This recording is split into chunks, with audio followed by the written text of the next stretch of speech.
Welcome to Vegas Circle with Paki and Chris, and today joining us at Bottega Exchange, we've got Nick Santonastasso. Man, this guy is traveling around the world, man. Entrepreneur. I don't even know how many bios I saw for you. So, global keynote speaker, been featured on Forbes magazine I was reading. He is a musician, bodybuilder, fashion model, author's got a couple books out, and just straight up, I mean, just from the heart, I mean, he's one of the most inspiring young men that I've finally get a chance to meet.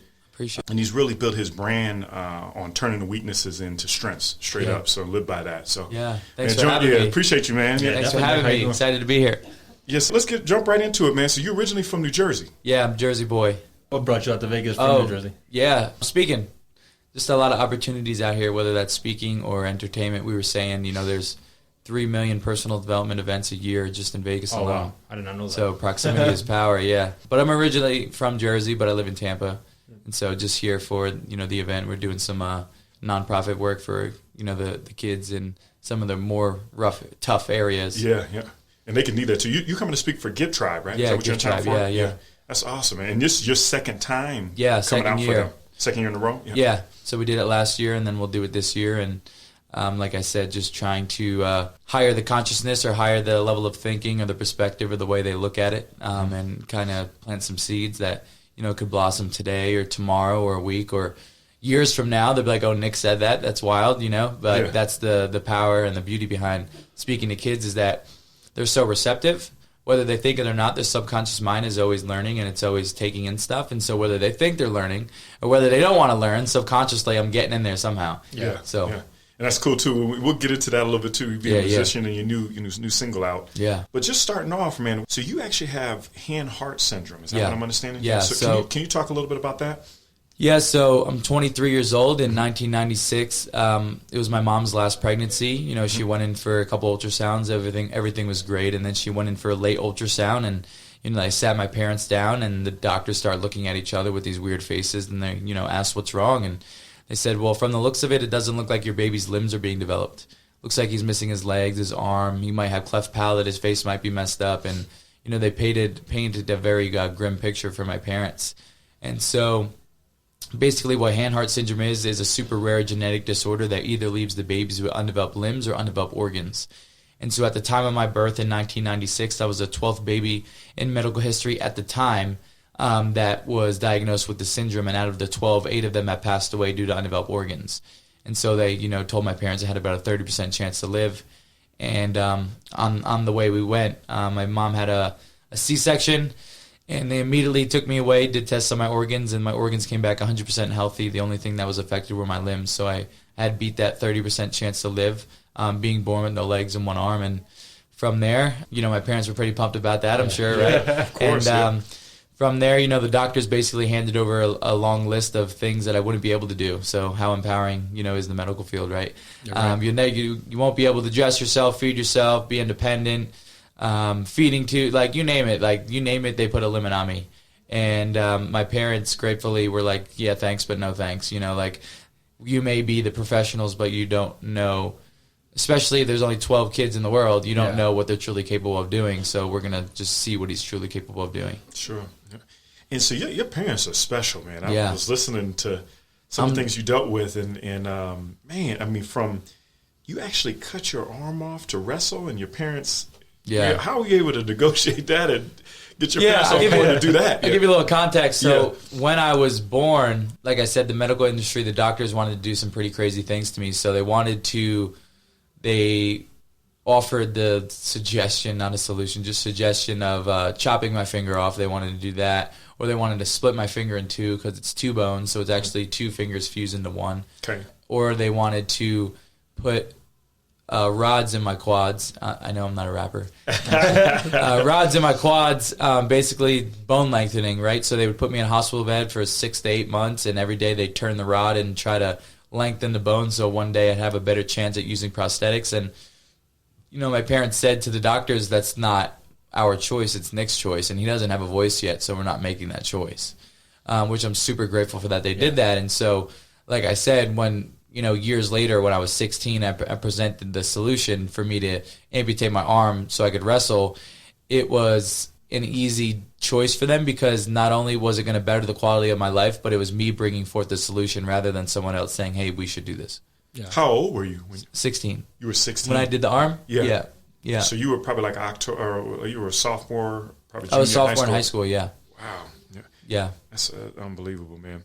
Who's actually motivated you and inspired you? I'm assuming your parents right off the bat. Yeah, So. definitely. It Yeah. sounds like it. Yeah, my parents, like I said, biggest advantage they gave me was they treated me normal. Yeah. Treated me like a normal kid. Didn't really coddle me. For example, they put my clothes in front of me and be like, all right, figure it out. Yep. And they would give me verbal suggestions, but they never give me, solutions. They would just have me figure it out. Mm-hmm. And, same thing with my food. Here's your spoon and some food, figure it out, and that their whole lesson behind that was, my dad said if I would have, put loops on the doors so you can open them and made things super easy for you, like what would happen when you went into the real world? Like what would happen? That's that's a question that any parent right now can ask themselves is, are we doing too much for our kids? The majority of the times we are. You were right. I mean, Chris and I talked about it too. I heard the saying years ago from a friend of mine that he had said basically, welcome to life on planet Earth. Like when things are happening bad, it's like, welcome to life on planet Earth. Like, you will get punched in the face. Yeah. And you need to get punched in the face. It's not all sunshine and rainbows. Yeah. For sure. And your parents are special people. I got to meet them, man. Yeah. That's no joke. Yeah. Yeah. But you actually got your start. You blew up on Vine, right? I did. And I didn't realize that was even you when I was putting everything together. So you were doing prank videos? Yeah. So my senior year, like I said, as I was a wrestler, I was evolving because I was coming from a suicidal thought thinking kid that was super just negative in his head, and why me, the big victim mentality of why me, right? Why am I born like this? Why do I have to go through this? Why the kids got to make fun of me? And so I was looking for a way out, and that's when wrestling came into play first. And so from Jersey, wrestling's a massive deal.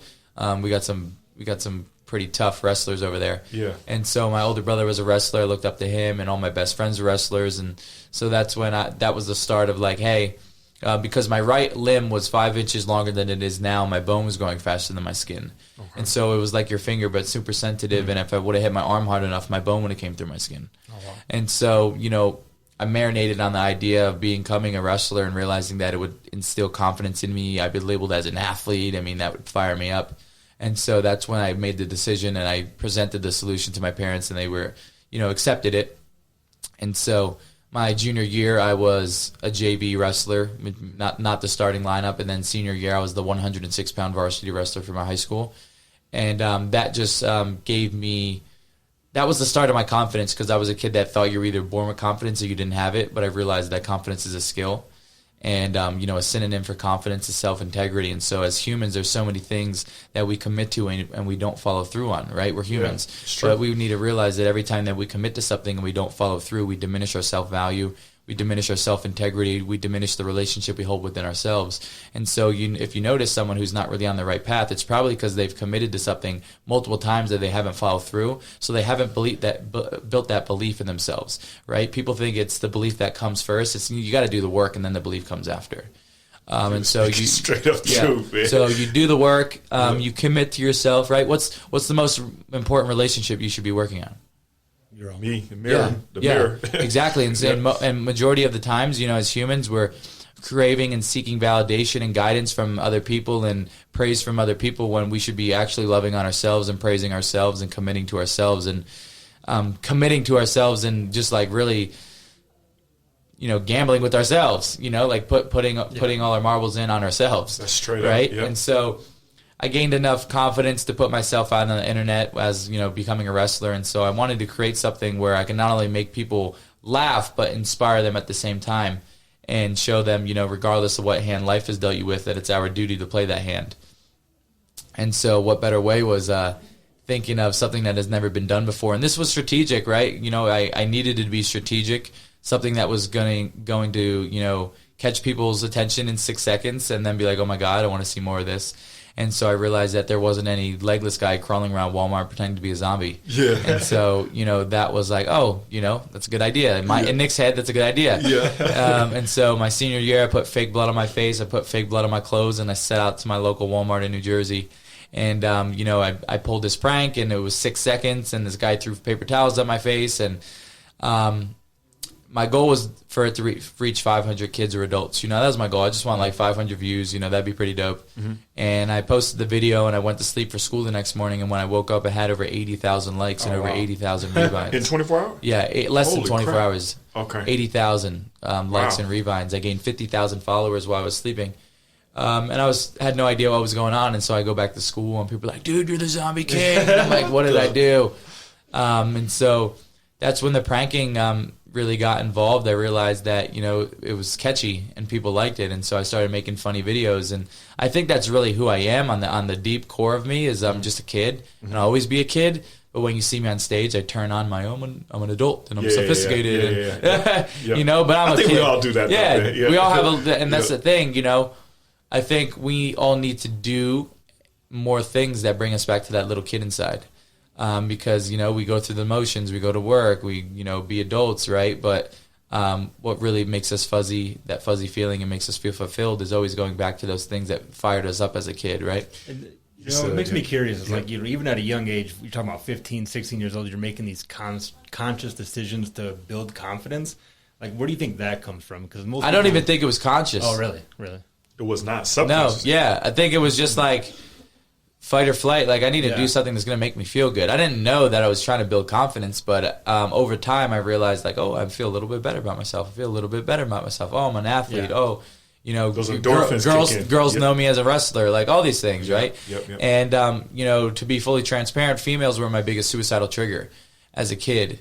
And so, you know, as humans, we crave energy, whether that's masculine energy or feminine energy. We crave it. We want that love. And I don't think I've ever gotten that love from a female. You know, a friend love, yeah, but like, you know, boyfriend, girlfriend's a big deal. And so I never got that attention. And so that drove me into a very dark place. Just thinking that I wasn't good enough. I wasn't loved. I was disgusting. You know, all these things. And as humans, we can stack our thoughts in positive ways, or we can stack our thoughts in negative ways. And so you notice when you wake up on the wrong side of the bed, if you're not conscious or you're not self-aware of your thoughts or the way that you're acting and the things you're focusing on, your whole day is going to be negative. Because you just start nitpicking yourself. You're pissed off in traffic. Your tire pressure's off. Work sucks, right? Because you didn't catch your thoughts from right in the beginning. And this first thing is like 11, 12 minutes of the morning. Yeah. And that's why you need to set your day up. And that's why we were talking about programming is like you need to wake up and you need to restart your programming. And so how we do that is like, I mean, the majority, I mean, for you guys, do you check your phone right away when you wake up? I do, yeah. It's a terrible Sometimes does it piss you off? Do you get triggered about an email or a text message? You see me, I got two phones. Yeah, you got two phones. You ain't lying. But that's the thing is like, man, humans, we're like getting away from being humans. And so, you know, how powerful would it be if you started your morning off for the first 10, 20 minutes or 30 minutes, you didn't touch your phone and you were just a human and you thought about the things you were grateful for and you're appreciative. Or maybe you did your affirmations or your positive self-talk. I mean, you know, my positive self-talk is, you know, I'm a force for good. I'm a student of the game. I'm kind. Abundance flows through me. I'm decisive. I'm evolving as a leader. I'm becoming the man I'm meant to be. How do you think your days would start off if you program yourself with things that fire you up and you use your physiology and you put emotion into it? Because, you know, you can just like speak things, but if you don't do it with emotion, it's never going to drill into your subconscious. It's never going to become you. So at first, you know, you may create these affirmations and these things you want to talk about yourself, and it might sound fake at first. That's fine because it's different. But you need to like continuously do it, but with emotion and changing your physiology so you can really embed it into your you know, your body and actually have it be you. And so it's just talking about programming. And you have a gift for positive vibes. How did you kind of transition your Vine video making into public speaking and pushing out that agenda? Yeah, so in under a year I gained 1 million followers on Vine, and I realized two things. I realized, one, it doesn't fulfill me anymore, and we're all seeking fulfillment. And second, I want my kids and grandkids to know me for much more than crawling around Walmart. So I had to do something bigger and better, right? And so I moved out to LA. I got accepted to the only college I wanted to get into. I got accepted to with my best friend. Went to orientation. Was like, this is kind of weird. I don't know if this is for me. And then I had the opportunity to be a core cast member of like an Impractical Joker show, but the whole cast was disabled. That was the concept. So you could post you can make some pretty messed up, you know, pranks. And I didn't know nothing about business. I didn't know nothing about the TV show industry, whatever it may be.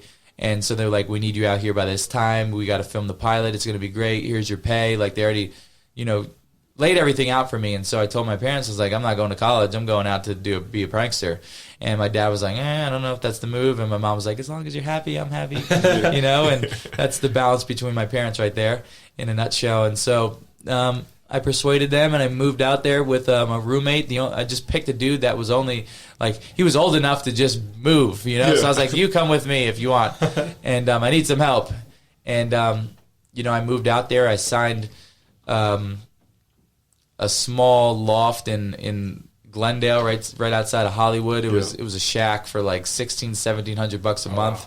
And 2 weeks after signing my lease, I get an email and they said, hey, you know, the show didn't get picked up, but you know, if any other opportunities come. I'm like, what? You know, how does this happen? What do you mean? Wait, you mean shows just get canceled like that? And I refused to tell my dad that I was broke. I went out there with only a certain amount of money. My roommate stopped paying rent. He never even got a job.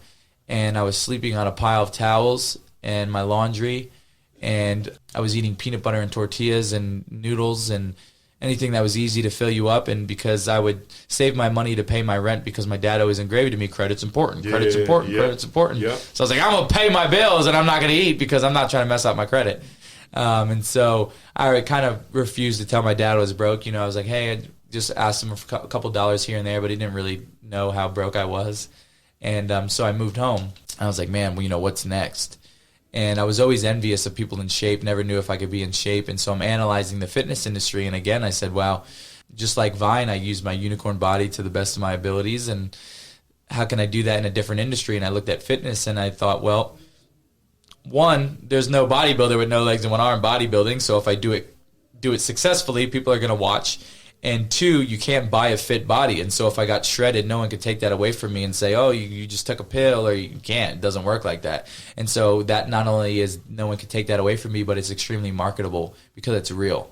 And so that was my thought process on the fitness industry. And, you know, I told my parents, I'm going to be a bodybuilder. And the thing with fitness is, like, it doesn't happen overnight. It's not going to happen overnight. Like, you're not just going to get shredded overnight, especially if you've never been shredded before and you don't know what you're doing and you have no idea about lifting or nutrition. Yeah. And so I can proudly say that the one thing that I'm very good at is following through on my vision. Following through on my vision. I saw myself as a prankster. I did that. I envisioned myself as a bodybuilder. And even when people are like, dude, how you can become a bodybuilder? You have half a body. And I was like, that's fine. This part of my body will be more shredded than your whole entire body. Yeah. You know, just like using it as fuel. But I am very good. I'm like confidently saying that I am very good at obtaining whatever vision I want. And that's because I realized that the only person that needs to believe in my vision is myself. Yep. And I don't let the outside noise affect me. And if I can see it, then I can achieve it. And so, you know, my knowledge in training got better. My knowledge in nutrition got better. My physique started to change and people started to catch on. I was paying the top bodybuilding account for Instagram $400 a post. I didn't have $400 to give this dude, but anytime I had $400, I was paying him $400 to post one video of mine on his page so I could get some traction, because I knew that if I get it in front of some eyes, that eventually I get to the point where I won't need to pay anyone, that I'll post a video and people will just share it. Yeah. And so it finally got to that point, and I gained, you know, probably 200, 300,000 followers on Instagram doing that. And that was my whole thought process behind fitness and being a fitness model. And, you know, I always, you know, I remember I always envisioned myself like in shape, modeling with a super pretty girl on the beach somewhere in Los Angeles, which was totally out of my norm because I was a nerd and I was, you know, just like very self-conscious and didn't have confidence. And I remember I was flying home after a shoot with one of my friend Michi Peachy. She's like a crazy good looking fitness model. And I remember I was flying home in that plane and I'm looking through the pictures. I'm like, I did it. You know, I did it.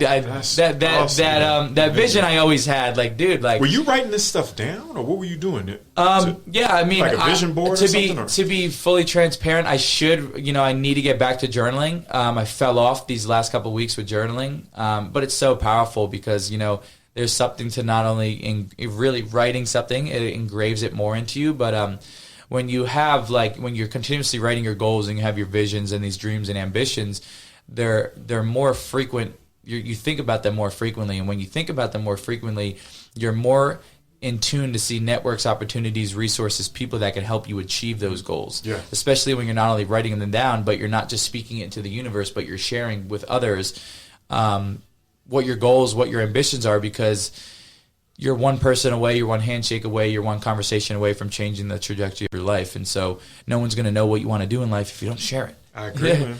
I agree. Man, you're amazing, man. Oh, thanks, you're brother. amazing, straight up. Yeah, just listening to you, man. I don't want to cut you off. No, I just you're want good, you to bro. talk.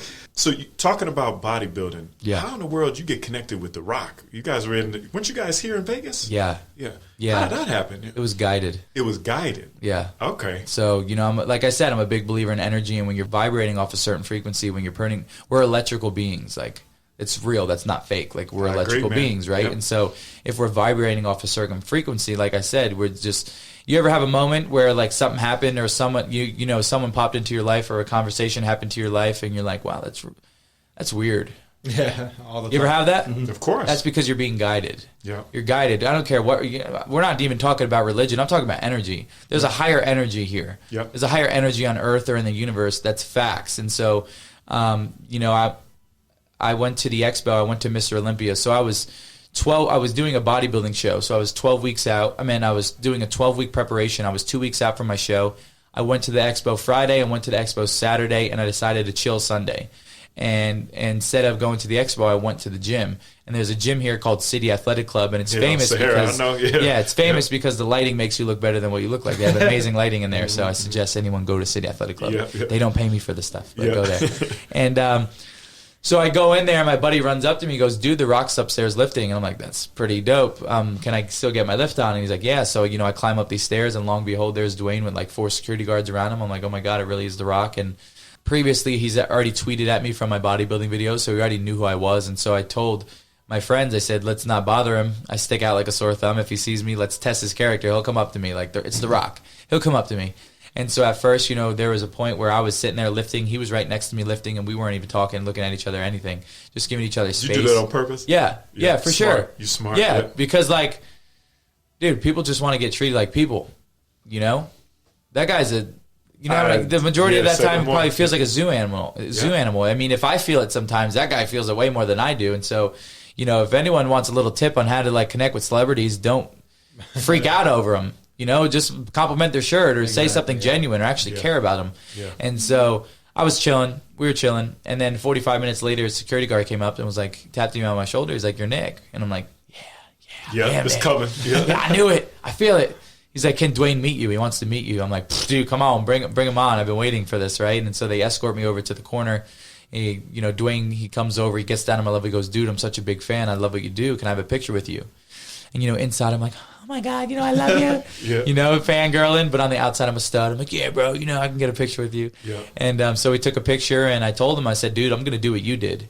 He said, "What do you mean?" And I said, "Well, people knew you for football and then WWE wrestling, and I don't know if you noticed, but you took over the world." You sure did. I said, "I'm going to do that." I said, "I'm going to write a book. I'm going to become the first Calvin Klein model with no legs. I'm going to be a keynote speaker. I'm going to do all these things." Mm-hmm. And he looked at me and said, "You're right, because people like you and I, they put us in any industry, and we adapt and overcome." And that was powerful. It was powerful for me, and that's not just advice for me. That's advice for everyone, is realizing that we just need to exercise the muscle of pivoting. Because I think we can all agree that there's going to be, the majority of the time in your business life and in your personal life, we're going to have a business plan, and it's not going to go the way we want it to go, right?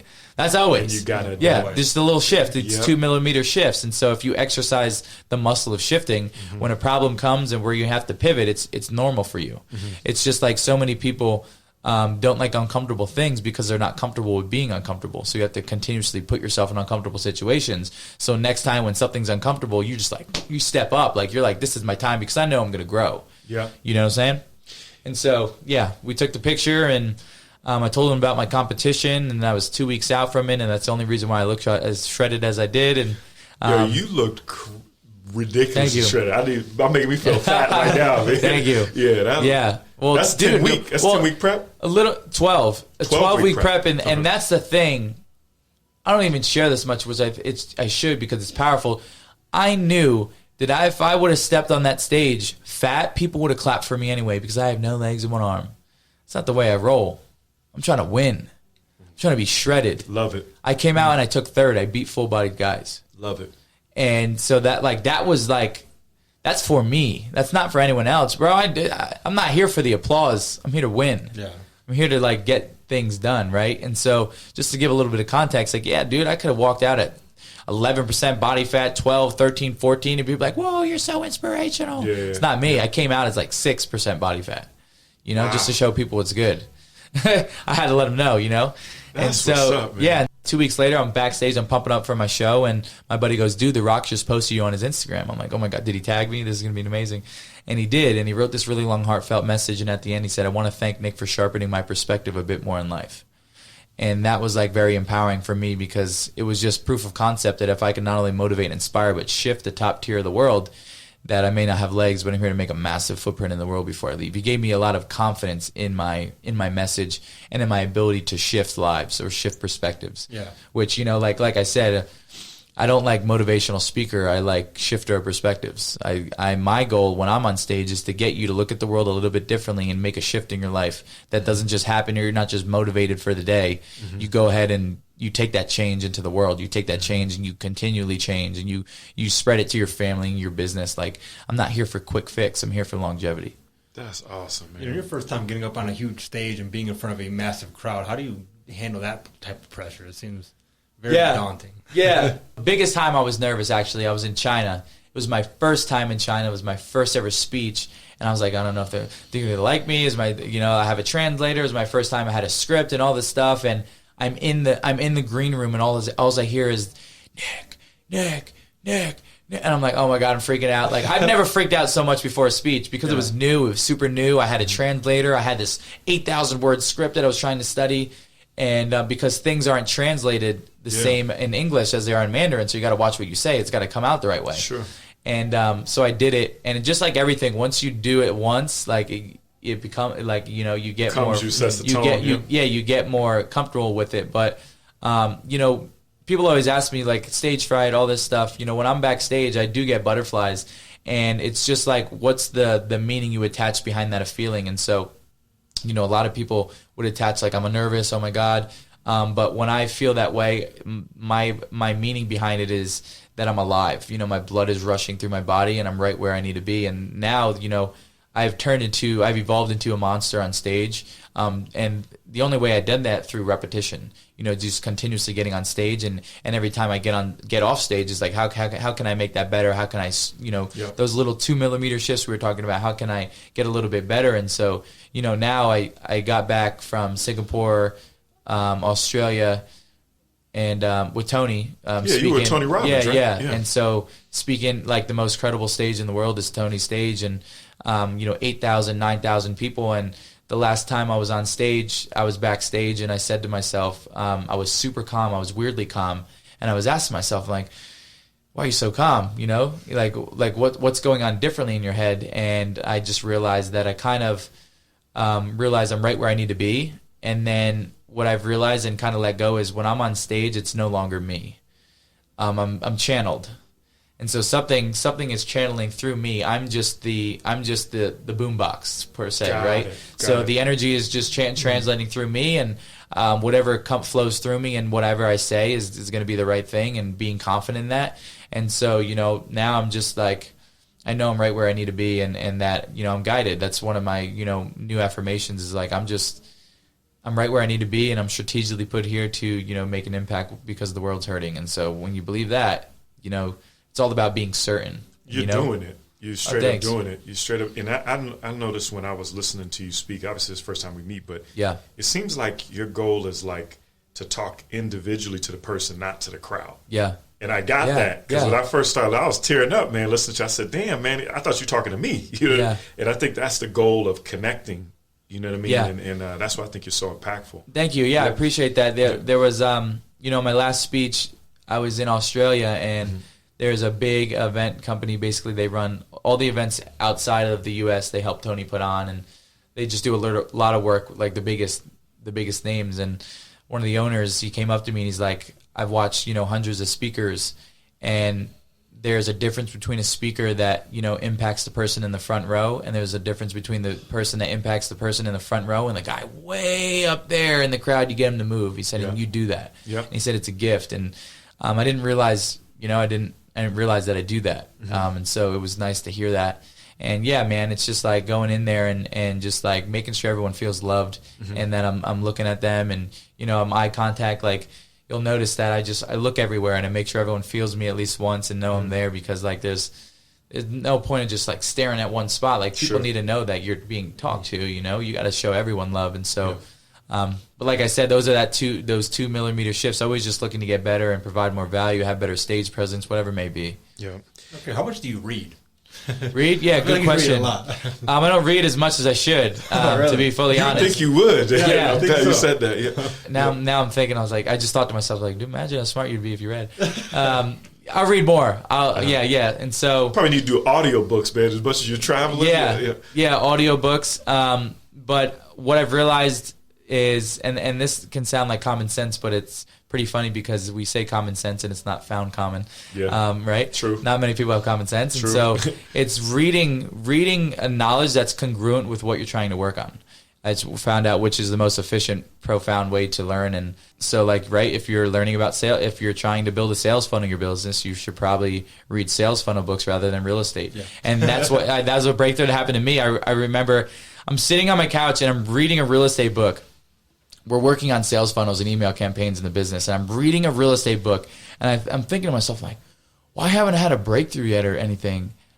I'm like, dude, you're reading a real estate book. You're not reading like a sales funnel book. Like, what are you doing? And I was like, yeah. We both read some real estate. It's boring as hell. I got a real estate license, and it's boring. Yeah. There's no profound wisdom coming out of real estate. Yeah. But that's like just reading knowledge that's congruent with what you're working on or what you're trying to attain or what you're trying to evolve in. But yeah, I need to read more books, and I think I want to dive into. This is pretty new for me. I want to dive more into be more connected spiritually, and I'm not talking about religion. I'm talking about spiritually. Yeah. You know, there's a difference. Your actual walk. Yeah. And so, I want to read like about Buddhism. I want to read about different religions. I need to do more of that. And so, I just want to read different things. It's going to enhance you, man, because I'm with you on that. It enhances you a lot because your walk is way different, man. When you got that spiritual eye. It helps for sure. Let me ask you, so you wrote, is it 2 books? Because I saw your first book was Victim to Victor. Yeah, my mom wrote a book. Oh, I pushed my mom to write a book. Got I got her out of her comfort zone. That's what you did. She's actually doing her first speaking engagement tomorrow. Is she really? Because I've been pushing her. Yeah. Good. What's your mom's name? Yes. Stacy. Okay. Stacy and Mike. And so, I wrote my book, Victim to Victor, How to Overcome the Victim Mentality to Live the Life You Love. And so basically, right, we all fall into this victim mentality, the why me. Sure. And so basically it's about 15 stories, lessons, and application on how you can apply it. And basically I didn't want it just to be a book. So we put strategic questions after every chapter so you can work on yourself. And it's also a good storytelling time for like kids. Got it. And then, I pushed my mom to write a book because I was trying to show them, I was speaking and everyone's like, I want to talk to your parents. I want to talk to your parents. I want to hear your parents' perspective. It's so amazing. They're, how you guys were talking about. And so I was like, telling my parents, I'm like, you guys, like, there's a lot of value in what you have to say, and they didn't see it. And so, like, I finally brought them to some events. I'm like, look, like, here are the people. Listen to the people.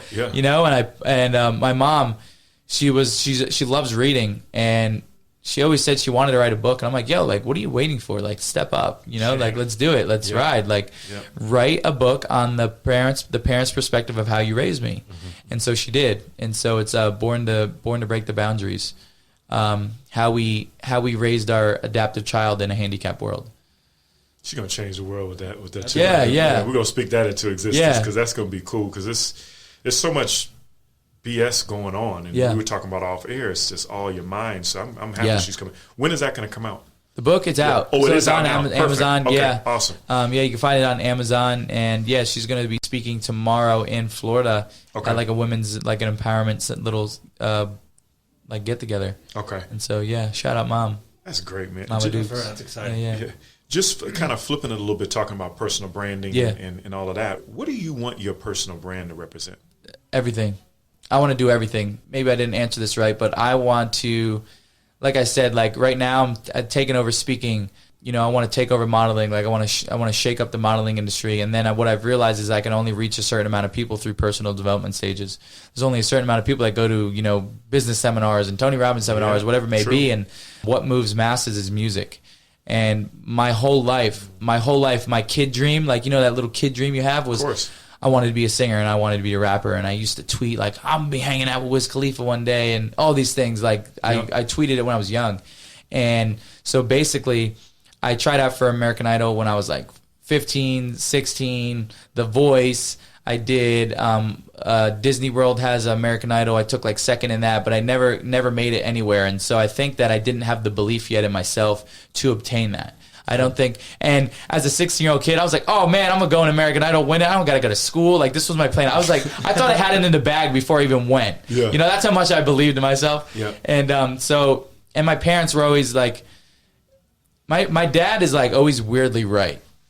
It's like he always picks things. He's like always weirdly right. And so one of the things he was talking about was like, he's like, son, you got a great voice. Like, you could be a speaker on radio. Like, it would be amazing if you did that. Like, he always planted that. Or he was like, he would always tell me, like, you have an amazing voice. You have an amazing singing voice. And he was the dude that would pick the American Idol winner way in auditions. Oh, so he knew he has that. Like, he had a streak. Yeah, he like would had a streak. And then one time, there was that controversy win, and he was pissed off. He never watched the show again. But they were always like, yeah, your voice is great, your voice is great. But I don't think I had the belief yet in myself that I was able to do it. And so now where I am today, after all these things that I committed to and followed through and built this avatar that I am today, I was like, I'm in this most empowering state of mind of that it's all additional for me. And what I mean by that is I'm going to make music because it makes me feel good. And second, music's an opinionated sport. So there's always going to be people that don't like your music, and there's always going to be people that like your music. And I'm just going to keep rocking with the people that like my music. And when I post a video or when I post a song, actually, I was sleeping in the car right on here, and Ratmir was like, yo, it just dropped on Spotify. And literally just dropped. Song, Do You Hear Me? Yeah, Do You Hear Me just dropped on Spotify.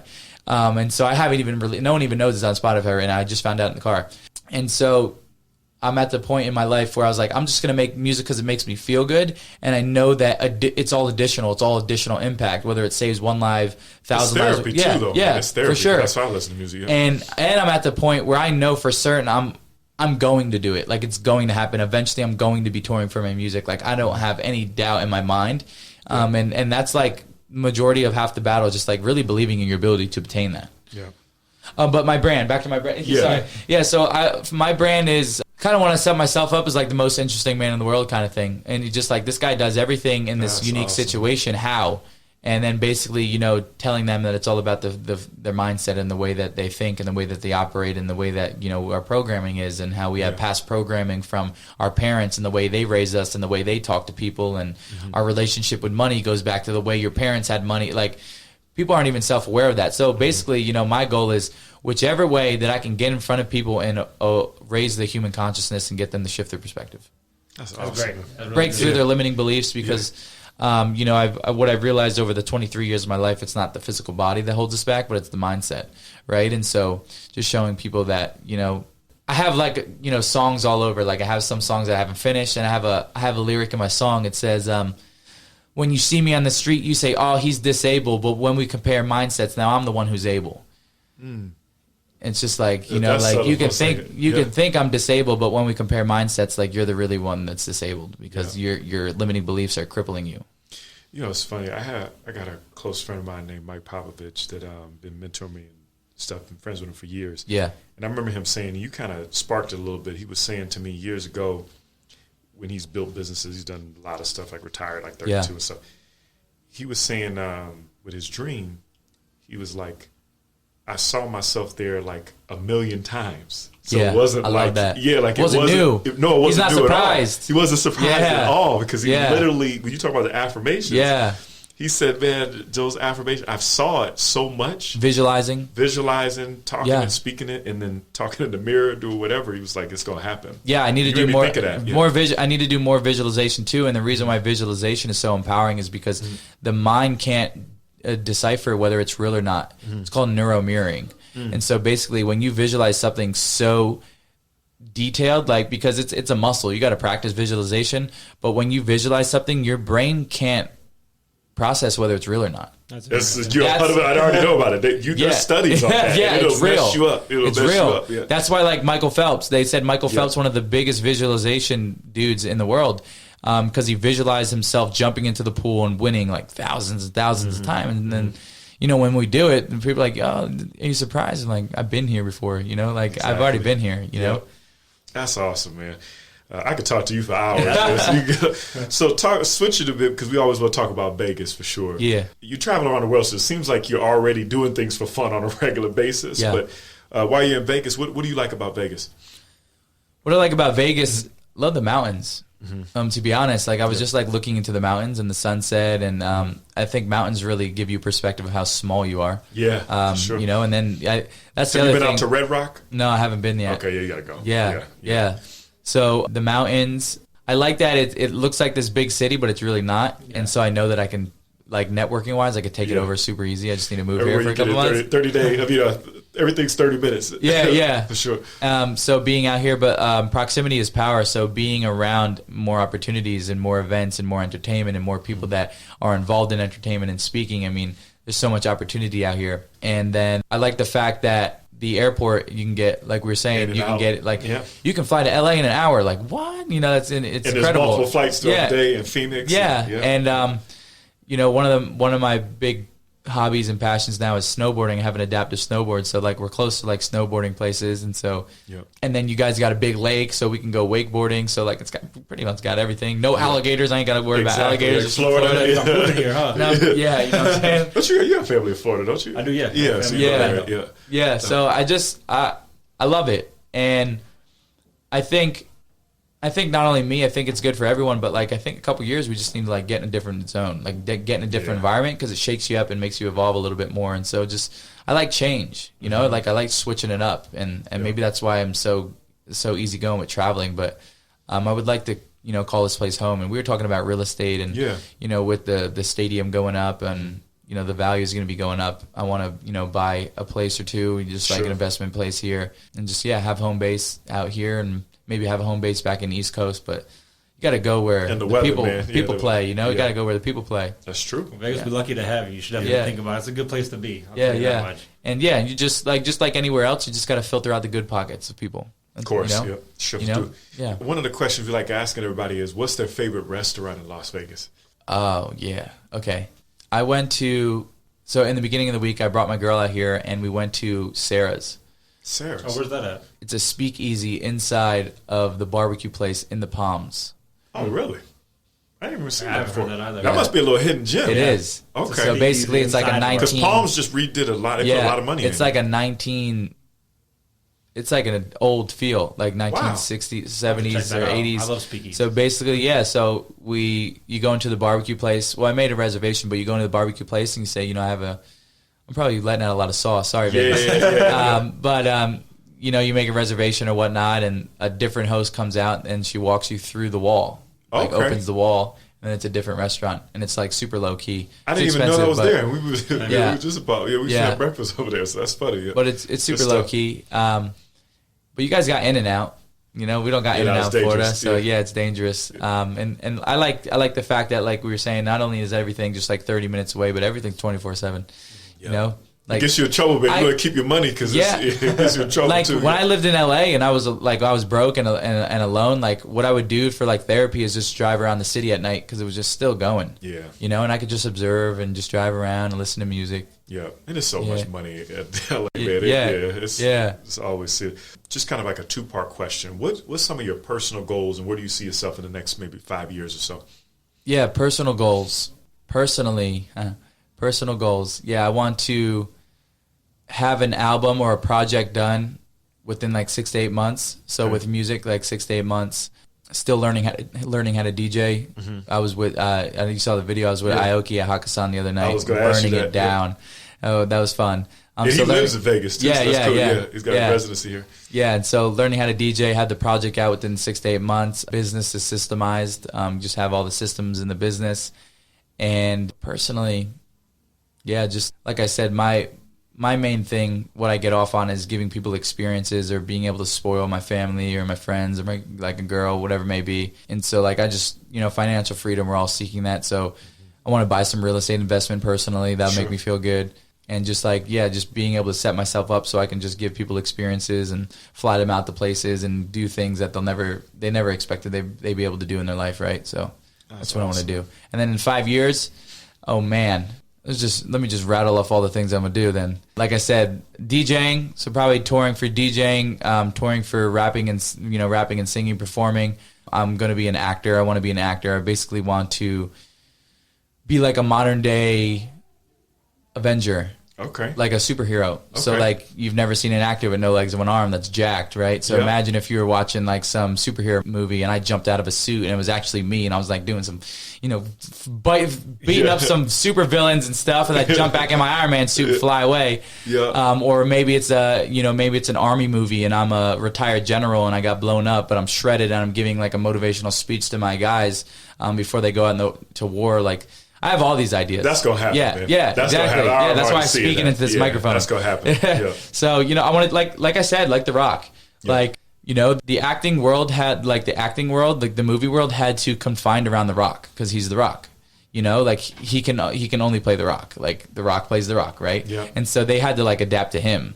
And like he made his own lane. So for me, it's just like making my own lane. Yeah, I want to do the modeling thing, because I also think that that's another industry. It's very cookie cutter, and you got to look a certain way and do a certain way. And you were on New York Fashion Week too, right? Yeah. Okay. Yeah. That's awesome. Yeah. So I had the opportunity to walk the runway in New York Fashion Week, and but basically my whole thing is like showing up your authentic self is the sexiest thing you could do. So being authentic, transparent, that's the real you. And so when we show up in that world, that's the best thing we could do.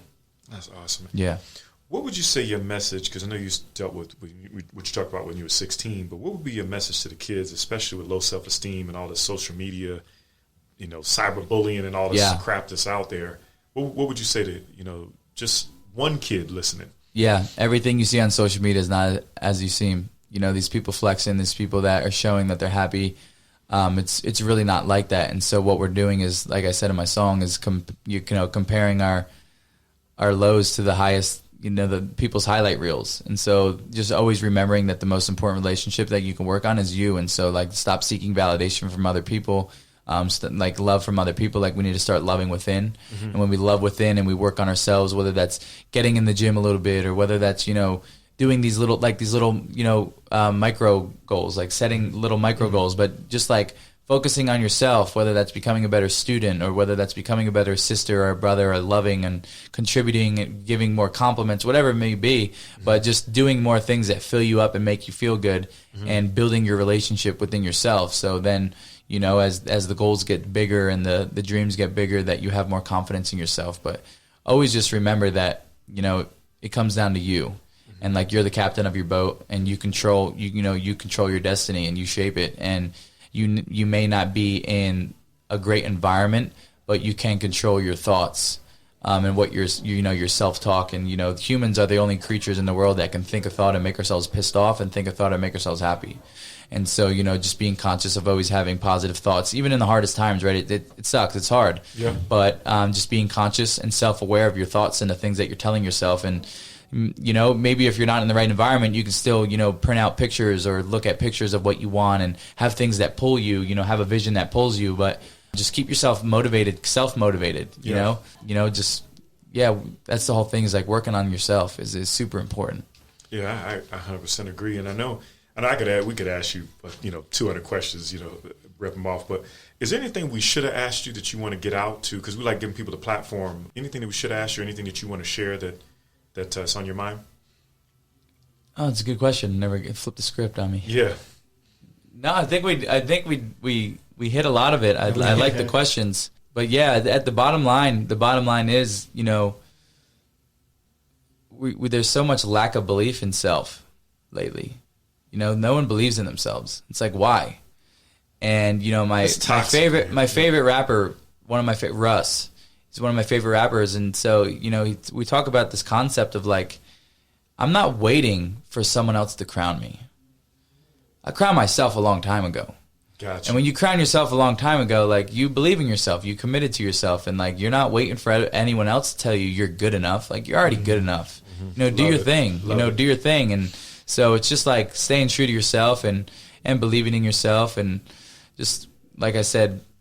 We're trying to work on relationships and like gain relationships with other people when the really big one we should be working on is ourselves. It is us, yeah. And so, just be conscious of the things you're reading, the conscious of the things you're taking in. If you got some negative environment or you got negative friends, like you got to cut it. Yeah. Because, you're either going to sink or swim. And that kind of depends on the people that you're surrounded with. If the people you're surrounded with are negative and they talk down on your dreams and they talk down on their own dreams, what kind of person are you going to be? You're going to be the same person that talks down. And so when you notice that if you're able to elevate your circle, and go around people that are better than you, and that are doing the things that you want to do or have the results or seeking out mentorship, that's when you're really going to grow. But you got to be really conscious of who you're giving your energy to and who's sucking away your energy. Yeah, I agree for sure. Where can people find you at? I know that, can you kind of shout out all your social medias and websites and all that? Yeah, so you can find me on YouTube, Facebook, Instagram is the main ones at Nick Santonastasso. If you type in Nick Santo, I'm the guy with the really long last name and the no legs. Gotcha. Man, well, it's a bit of blessing, man. It's been great. I appreciate it. Yeah, again, it's been awesome to meet you, man. We want to bring you back on, man, especially if we'll be in Vegas. Yeah, when I get a residency and I'm doing some pool parties and we'll give you a shout out, man, for sure. So we appreciate you hanging out with us at Paki Exchange, and you can check us out at thevegascircle.com. So appreciate you, bro. Appreciate it. Thanks. Thank you, guys. Thank you.